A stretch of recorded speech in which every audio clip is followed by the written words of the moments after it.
Napansin nyo ba, mga Chinese dito pumupunta para magnegosyo. Mga Bombay dito rin, mga Koreano ganun din, mga Hapon same story.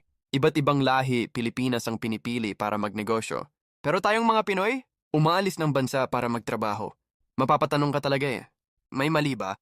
May narinig akong storya dati na sabi ng Chinese, dito sa Pilipinas maraming pera. Napaisip ako. Totoo nga naman. Ang problema, hindi tayo tinuruan maghanap ng pera, tinuruan tayong magtrabaho para sa pera.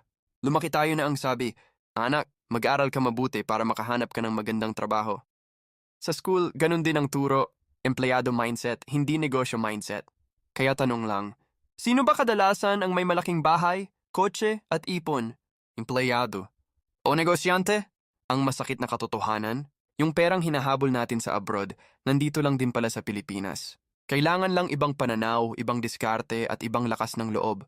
Hindi trabaho lang ang sagot. Minsan negosyo ang kulang sa isip natin.